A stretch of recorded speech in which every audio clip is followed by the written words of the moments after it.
Hi, Max from Enactivate, and today I'd like to talk about the nervous system and specifically overstimulation in our nervous system.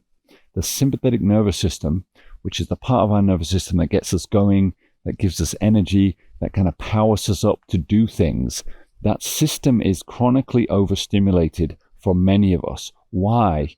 Because the way that we consume entertainment, screens, games, tapping, it's all flashing lights, it's all shocking information, it's all something to grab your attention. And the net result of that, having these screens all the time, I'm not saying that's bad, there's a place for screens obviously, but the overuse of stimulation in screens and in certain other substances that we consume regularly in our food and so on creates this state of just hyped up, pumped up overstimulation. And that can lead to all kinds of problems in our brains and our bodies for obvious reasons. So in this video, I'm going to explain a little bit more about how that overstimulation occurs in order that we can understand it better, in order that we can take appropriate action so that we might be more balanced, more calm, and ultimately, why would we want to be more balanced and more calm? So we can enjoy our life and enjoy the moments that we have more. So we've got this autonomic nervous system with these two sides. Now, what happens when we have too much stimulation, when there's too much activity in the sympathetic system, which is the activity system? Now remember, this is the condition for most of us. The vast majority of people in the modern world are overstimulated on the sympathetic side. Now, that basically means you've got the pendulum is kind of stuck on one side and it's not fully swinging back to the parasympathetic, the rest and recovery side. It's getting stuck for long periods of time on the activity side. Now, I call that survival mode. Why do I call it survival mode? Because biologically speaking, if a grizzly bear appeared in front of you, if you're in a real danger situation, this system kicks in to save your life so that you can survive a danger, an immediate danger. That's what this system is for when we're talking about extreme sympathetic activity. But that doesn't work if you're talking to a family member or a colleague at work and you need to be calm and relaxed. You got too much activity in the sympathetic system, you're going to have some issues. What kind of issues? Well, this would typically be called stress. Okay. Now, I don't use the word stress very much in this course because it's a little bit vague. It's not clear what we mean when we say stress. And there's potentially positive types of stress and negative types of stress. But when I say there's too much activity in the sympathetic nervous system and not enough activity in the parasympathetic, it becomes quantifiable, it becomes clear, and it's more scientific. And the solution is more apparent. So I'm going to be using that terminology as we go through. But this is basically what people call stress, too much sympathetic activity. So what are some of the symptoms? What happens when we've got this imbalance of activity in the sympathetic system? We're going to make poor decisions. This is a neurobiological fact that the executive functions of your brain are not going to be getting the oxygen, the blood flow that they need to function properly when you kick into this survival mode. When there's too much energy in the sympathetic system, you're going to start making poor decisions. You're going to start communicating poorly, also measurable, also shown through multiple studies. How does that work? Well, the parts of the brain that look at another person and actually intuitively start to understand what's happening with that person, where they're at, what's going on with them, empathizing with them.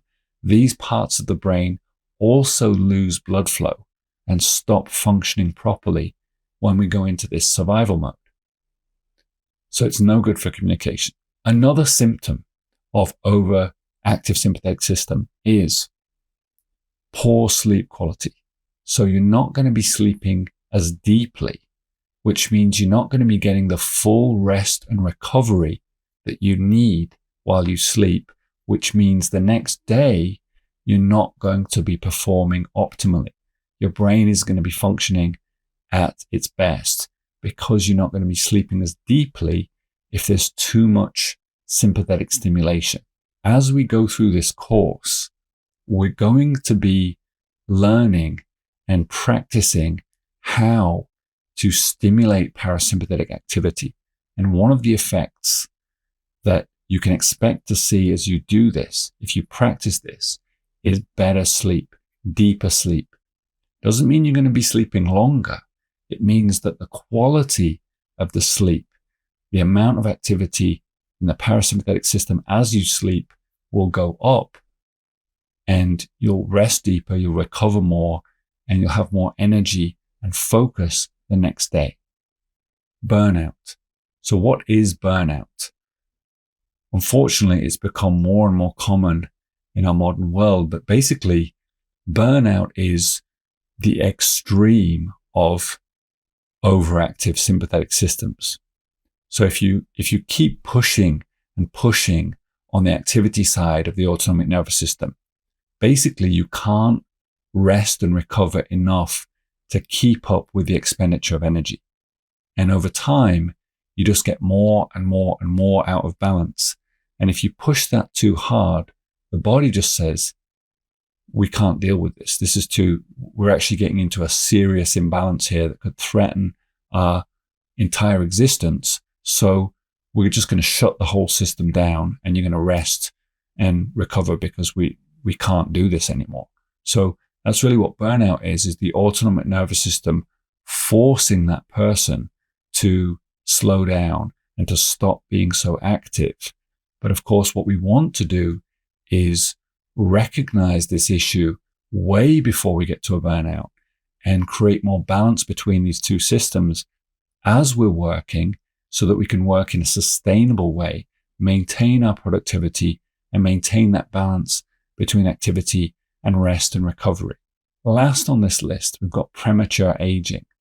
So why would we age prematurely if there's too much activity in the sympathetic system? Well, the balance between the sympathetic and the parasympathetic system is all about creating this state within the body, which is called homeostasis, which means everything, all the chemicals, the blood pH, the blood sugars, everything's in the right area, in the right zone. It's optimized for health.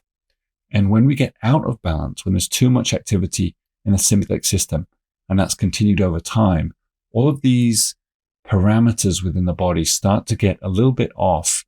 And what happens is a state called oxidation, which basically means aging, which means you get older faster if you keep pushing and pushing hard on this sympathetic system without enough time and energy in the parasympathetic system.